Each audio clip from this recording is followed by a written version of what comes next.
Hello students, अब हम करने जा रहे हैं नेक्स्ट टॉपिक राव शेखा के बारे में। ठीक है, एक ही रह गए थे राजपूत, जिनके बारे में अभी अपने पढ़ने जा रहे हैं। ध्यान से देखिए।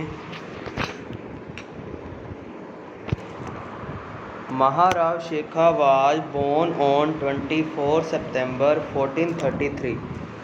ठीक है, 1433 24 दिसंबर महाराव शेखा वाज बोर्न 24 सितंबर 1433 में इनका जन्म हुआ था। ये सारे काम डबल वाले में ही होंगे, इनमें देख लेना।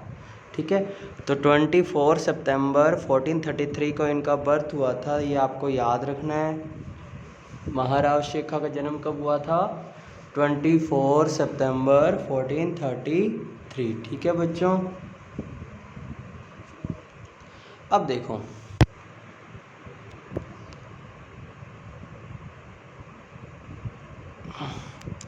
His father name was Rao Mokal. उनके जो पिताजी का नाम था वो था राव मोक्कल।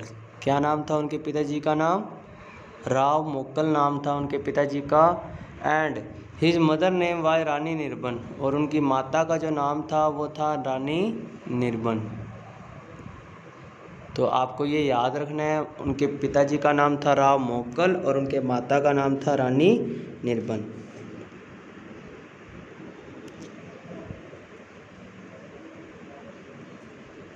अब देखो SNM याद रख लेना। ठीक है, S मतलब शेखा, M मतलब मोक्कल, N मतलब निर्बन। SNM याद रख लेना। ठीक है, Rao Mokal was a chieftain who held the state of Nan under the ruler of Amer.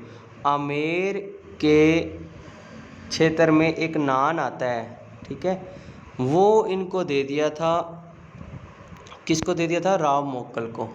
ठीक है, at the age of 12 Rao Shekha his father's responsibility in 1445 in Udaikaran the ruler of Amer had adorned Shekha with the title of Maharao. तो सिर्फ 12 साल की उम्र में उन्होंने अपनी पिता की रेस्पॉन्सिबिलिटी संभाल ली थी।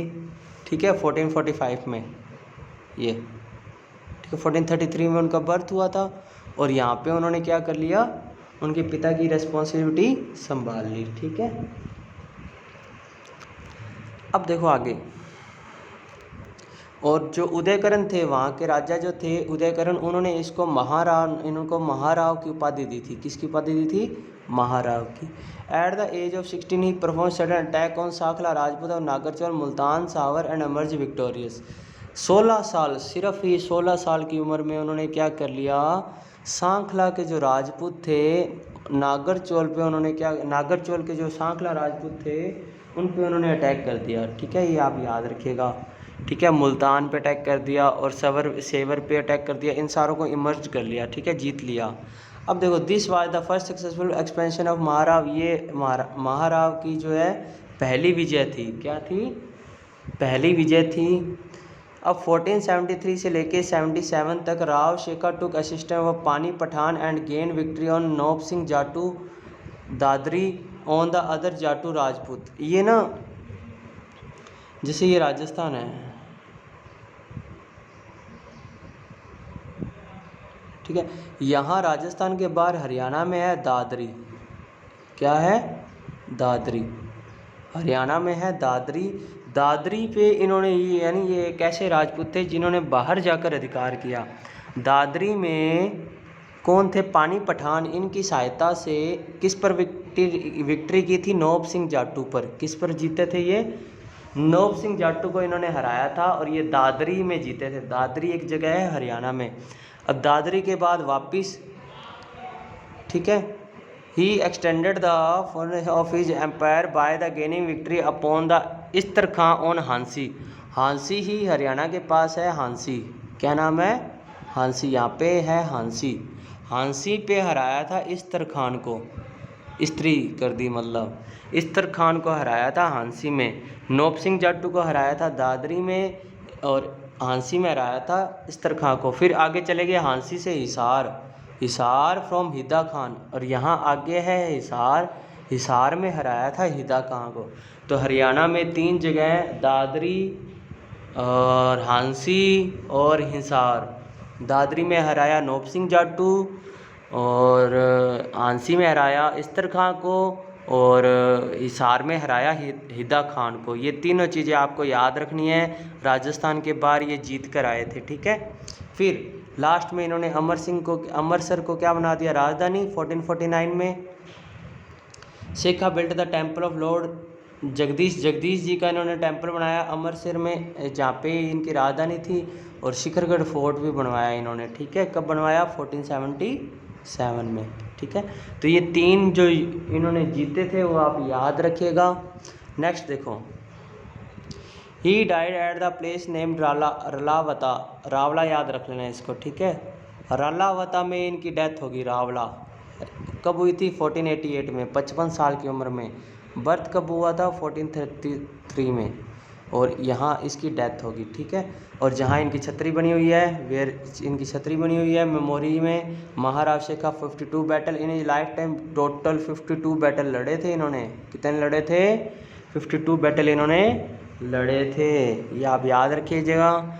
ही considered to be the founder of Shekhawat. ये शेखावतों के जो फाउंडर बोले जाते हैं, कछवाड़ डिनेस्टी। उनकी जो वाइफ थी गंगा कुमारी, इन्होंने कल्याण जी का टेम्पल बनाया था। कहाँ पे? कल्याण जी का टेम्पल बनाया था कहाँ पे? अमर सिंह फोर्ट पे, ठीक है। तो आप याद, अमर सिंह फोर्ट के सामने। तो ये था राव शेखा। तो ये आपके सारे राजपूत आज ख़त्म होते हैं। अब अपने नया टॉपिक लेके चल रहे हैं, ठीक है। अपने नया टॉपिक लेके चल रहे हैं सिखों के बारे में। किन के बारे में? अब अपने सिखों के बारे में पढ़ेंगे। देखो, पहले आते हैं इसमें, सबसे पहला नाम आता है गुरु नानक देव जी का। किन का नाम आता है? अब अपने पढ़ने जा रहे हैं गुरु नानक देव जी के बारे में। काफ़ी बार अपने ये पार्ट 2 स्टार्ट हो रहा है आपके लेसन का, जिसमें अपने किसके बारे में पढ़ेंगे? गुरु नानक देव जी के बारे में पढ़ेंगे, गोविंद सिंह के बारे में पढ़ेंगे, बंदा वैरागी के बारे में पढ़ेंगे, रंजीत सिंह के बारे में पढ़ेंगे, ठीक है। तो देखो, Guru Nanak Dev ji. Muslim rule was establish in Punjab right from beginning of 13th century. 13वीं सदी में पंजाब में मुस्लिमों का रूल, शासन हो गया था। ये आप याद रखिएगा, कब हुआ था? 13वीं सदी में पंजाब में मुस्लिमों का शासन स्टार्ट हो गया था।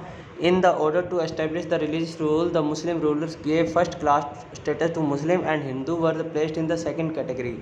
तब क्या होता था? मुस्लिमों को पहले नंबर पे रखा जाता था और हिंदुओं को दूसरे नंबर पे रखा जाता था। क्या कराया जाता था? हिंदुओं को तो दूसरे नंबर पे रखा जाता था, और जो मुस्लिम जो अपनाते थे या मुस्लिम जो होते थे उनको पहले नंबर पे रखा जाता था, ठीक है। तो मतलब धार्मिक भेदभाव था पहले, जाति भेदभाव था। Due to this religious intolerance policy of Delhi Sultanate struggle began to take place. तो दिल्ली सल्तनत के कारण यहाँ पे बहुत सारा संघर्ष हुआ, ठीक है। तो building mosque in place of temples had become a common phenomenon. और जो मंदिर थे उन वहाँ पे एक कॉमन फोनेमन होती थी, मतलब वहाँ पे सभा होती थी एक, कि वो चर्चा का स्थान होता था एक।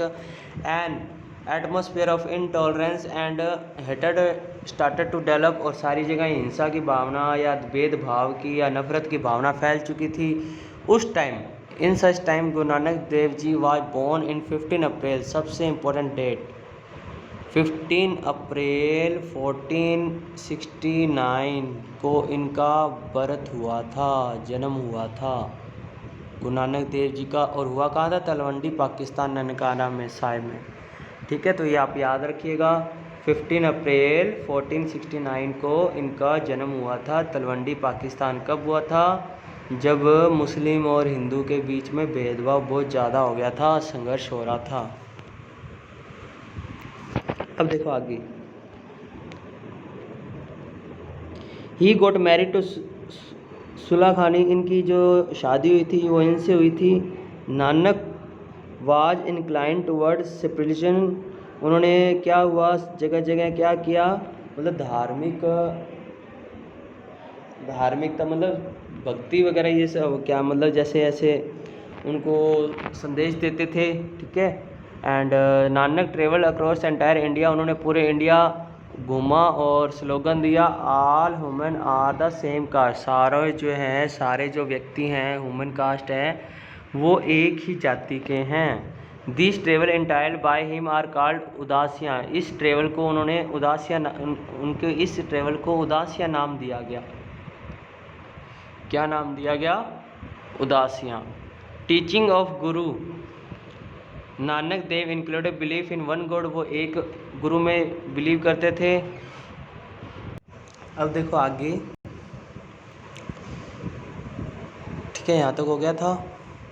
Teaching of Guru Nanak Dev included belief in one God important and worship of name, यानी उन्हीं की पूजा करो, उन्हीं के बारे में बताया। ग्रेटनेस ऑफ गॉड, भगवान की ग्रेटनेस के बारे में बताया। ही emphasized of performance, pure action and perform the work of social reform by opposing caste and color discrimination। उन्होंने क्या किया? सामाजिक में जो फैले गए अपोजिंग कास्ट सिस्टम था, जो कलर सिस्टम था, रंग भेद की नीति थी, उनके खिलाफ एक्शन लिया, ठीक है। ही सैड, उन्होंने कहा, कास्ट डज नॉट मैटर, जो कास्ट होती है वो मैटर नहीं करते। What matters is action of individual, आपके काम से ही क्या होता है? सब कुछ होता है, कास्ट मैटर नहीं करती।